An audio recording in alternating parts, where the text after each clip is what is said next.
Hello everyone, আজকে আমি আপনাদের জন্য নিয়ে এসেছি একটা মিক্সড ভেজিটেবলস পাকোড়া। এটা বিভিন্ন ধরনের সবজি দিয়ে করে এবং খেতে কিন্তু ভীষণ ভালো লাগে। মিক্সড ভেজিটেবলস পাকোড়া করার জন্য এখানে প্রথমেই লাগবে ধনেপাতা। আমি এখানে এক আটির মতো ধনেপাতা একটু ছোটো ছোটো করে কেটে নিয়েছি। এই ধনেপাতার সাথে আমি দিয়ে দিলাম আলু কুচি। আমি দুটো আলু কুচি করে নিয়েছি, সেই দুটো আলু কুচি দিয়ে দিয়েছি। আর দিয়ে দিলাম বাঁধাকপি কুচি। বাঁধাকপি কুচিটা কিন্তু একটু বেশি দিয়েছি, প্রায় 1 কাপের মতো বাঁধাকপি কুচি দিয়ে দিয়েছি। এখন দিয়ে দেবো হলুদ গুঁড়ো, এটা আমি দিয়ে দিচ্ছি 1/2 চামচ। ঝালের জন্য এখানে আমি দিয়ে দেবো শুকনো মরিচের গুঁড়ো, এটা একটু বেশি দিতে হবে। এখানে আমি 1 চা চামচের মতো শুকনো মরিচের গুঁড়ো দিয়েছি। আর দিয়ে দিয়েছি স্বাদ অনুযায়ী লবণ।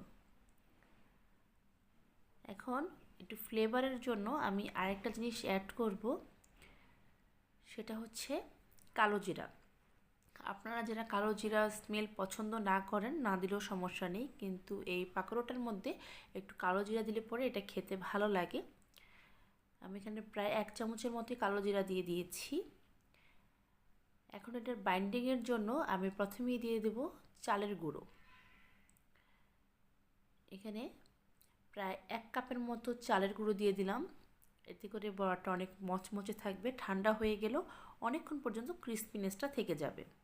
সাথে আমি দিয়ে দেব ময়দা, এটা আমি দিয়ে দিয়েছি 1/2 কাপের মতো। চালের গুঁড়োর পরিমাণটা একটু বেশি দিতে হবে আর ময়দাটা একটু কম দিতে হবে, তাতে করে বড়াটা মচমচে হবে। এখন সব কিছু খুব ভালোভাবে আমি হাত দিয়ে মিক্সড করে নিচ্ছি।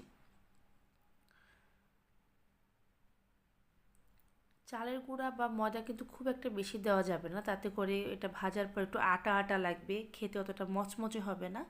এটা আপনারা বুঝে আপনারা বাইন্ডিংটা হয় এইভাবে চালের গুঁড়া এবং ময়দাটা অ্যাড করবেন। হাত দিয়ে যখন মাখবেন, যদি প্রয়োজন পড়ে সেই ক্ষেত্রে আর একটু অ্যাড করে দেবেন।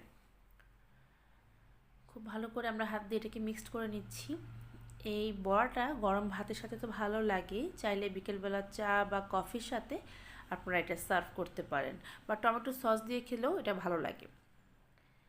এখন এখানে আমি সামান্য জল দিয়ে দিলাম, হাত দিয়ে একটু সামান্য জল দিয়ে দিলাম, যাতে এই জিনিসটা আঠালো হয় এবং এটা মাখতে সুবিধা হয়।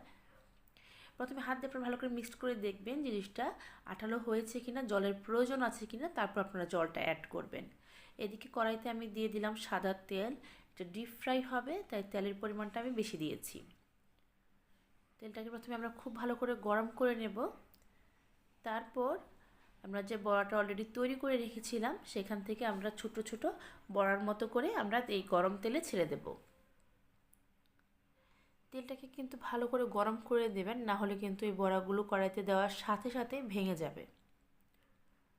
আর একটু দেওয়ার সময় ফাঁকা ফাঁকা করে দেবেন, যাতে একটার সাথে আরেকটা লেগে না যায়।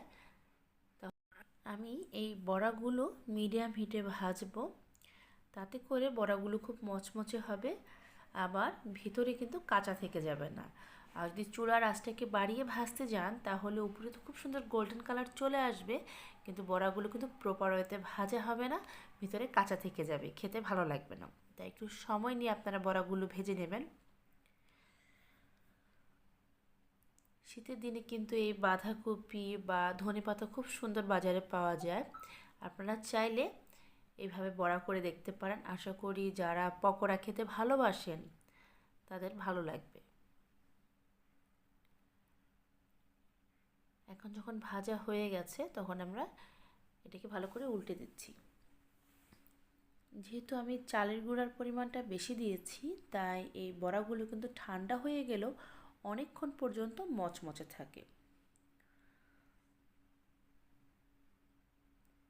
এগুলোকে কিন্তু একদম গোল্ডেন ব্রাউন কালার করে আমরা ভেজে তারপর নামিয়ে নেব। হয়ে গেল আমার ভেজিটেবলস পাকোড়া। আমি প্লেটে সার্ভ করে নিয়েছি, খুব সিম্পলভাবে দেখিয়েছি। আশা করি রেসিপিটি আপনাদের ভালো লেগেছে। সবাই ভালো থাকবে।